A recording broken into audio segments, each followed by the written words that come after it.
obviously, I think you've said it before, but you believe that people, organizations, whether, I don't know if it's if you were talking about the government or if you're talking about these rogue groups, have possession or captive alien bodies. Yeah, they have living ones as well. They have living ones, and who is this that is this the government, or is this rogue organization? That's the rogue government. It's the secret government, and those are in places that need to be, let's call, liberated. And do you know where they are?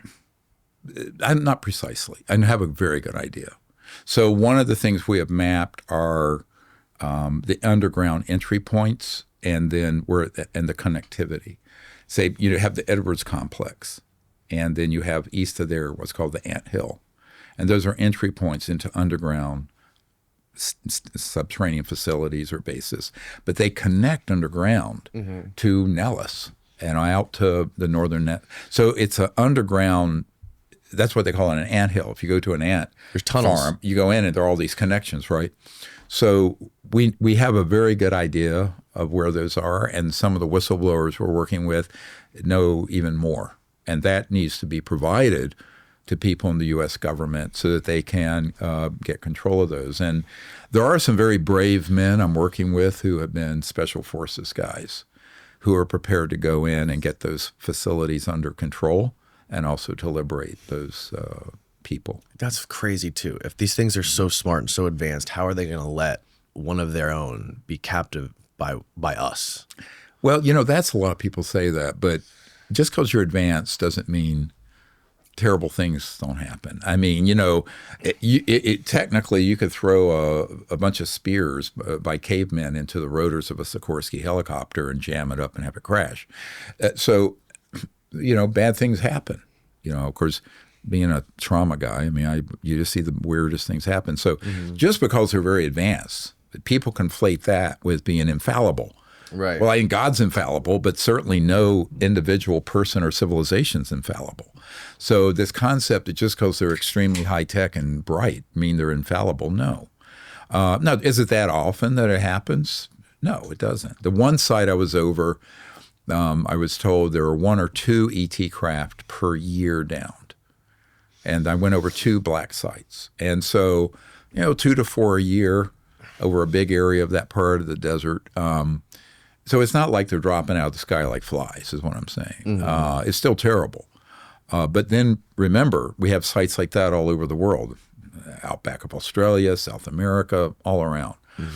And it's still tragic, and it shouldn't be happening. And when there are ones that are living, they just don't flat out kill them. They would prefer to interrogate them and keep them. And so my understanding is that there are a number of ETs that are in captivity and are still living. One guy euphemistically called them refugees. I think not.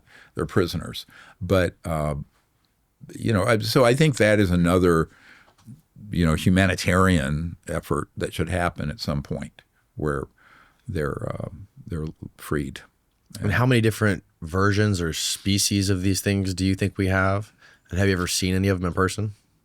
I've not seen living ones in captivity in those bases. No, I've seen ETs, but they're not. To my knowledge, I've never heard anyone describe the variety of them. I know that in the crash retrievals, now we have 122 documented crash retrieval events that are in. Part of them are in here, but in our archive, dpiarchive.com, all of them are in there, and they range from ones that are a foot and a half tall to some that are 8-10 feet tall, and all kinds of different, we would just say, genetic expressions, but they seem to all have a head, 2 arms, and 2 legs. But interesting. But beyond that, there's just an infinite variety. What about the mantis ones? Well, that one that was the healer, when you see him is sort of a triangular head, and they're known as really extraordinary healers. I mean, they have some amazing healing capabilities. That one there? This guy. That's a mantis? Yeah. What some people would call it sort of a triangular head. You can see in a sort of, you can outline it. If I had my cursor, I could do it. But remember, this is in complete darkness in the wilderness up on a mountain in Arizona.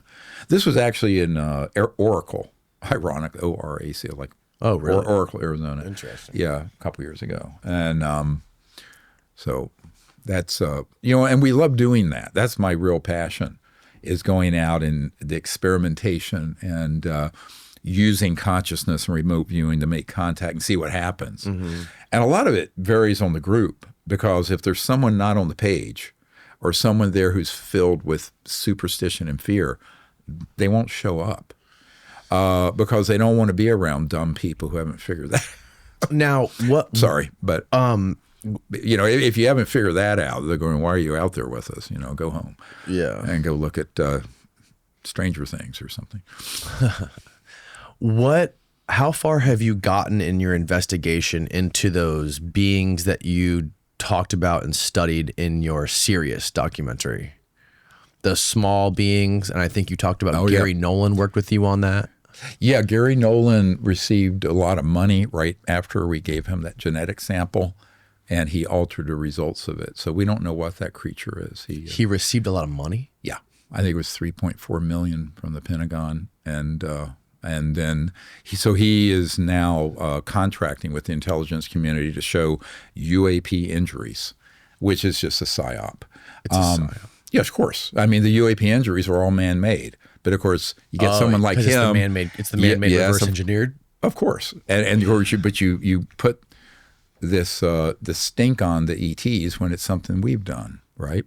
So unfortunately, I think that went sideways very badly. So to this day, we don't know what that thing was. Now, he published a report saying it was a deformed fetus, even though the top geneticist or doctor who deals with bone malformations said no way, because it was global. It had growth plates, consistent, equivalent of a 6-year-old human, but it was only about 6 inches tall. And so we don't know what it was. It could have been something that is a completely unknown species on Earth. It could have been something that's a result of both Earth and non-human interactions that are ancient in that part of the Atacama Desert in Chile. Yeah. There are accounts of these UFOs being seen, and these small creatures. The adult ones are like 1.5 feet tall. But to this day, we actually don't know what it is. I mean, I never said it was ET. I said we don't know what it is, but it's most certainly not human. So what was published by Gary Nolan and those guys, and I've had the top geneticists in the world tear apart their data, says it's totally hoaxed. It's totally academic fraud. Really? So, yes. But this happened. This is why you asked about being paranoid. I'm careful, but I'm not paranoid, because I've had so many people who could go on the path of finding the truth, and they either get blackmailed and or both bribed, given a lot of money, and next thing you know, everything goes sideways. And so, I've seen that dozens, hundreds of times in 35 years. So it makes you a little bit cynical, I guess, or skeptical. So, but no, he completely started out as an honest person. I know that, and when we first met in 2012, I think. But at this point, man, that's got to be cleaned up. It's a mess. What about those mummies that were? In Peru, the mummies that were shown to Mexican Congress by Jamie Jaime Maussan. Those were actually from Peru and from a cave, right. And we know. I know the researchers, the scientists who looked into that. I've never been down there, but it was handled like you would handle. There's a lot of buffoonery that goes on with the UFO subculture. It was handled in a poor way, but I actually think the actual mummies are legitimate, very old, thousands of years old, non-human species. Now, how they got there, where they're originally from, but these are not hoaxes. I've seen the cross sections. I've seen the CAT scans. But unfortunately, I was going to go down there with the team this past spring, last year, and try to do a scientific expedition, but there was too much interference from other people, and I pulled out of that. But there needs to be a whole series. You have to do ancient DNA, right? Which is different from DNA you'd pull on a live person. And it's a whole different technique. You need to have really good forensic dissections, partial dissections, and you need to have every one of them CAT scanned, and then the metal objects on them have to go through a very sophisticated and expensive analysis to see if the atomic, let's just say whether it was of Earth origin metal or from out there. And you can do that. But this is a very complex and expensive and time-consuming endeavor that would run into the hundreds of thousands to a couple $1,000,000 to do, right? Properly. Now, there's never that kind of – the only funding like that in the UFO subculture is to fund things that are disinformation operations. Fact. So that has not happened yet. Maybe it will at some point. But my assessment of it, I actually visited a man in Utah who had acquired several of these, but they were still in Peru.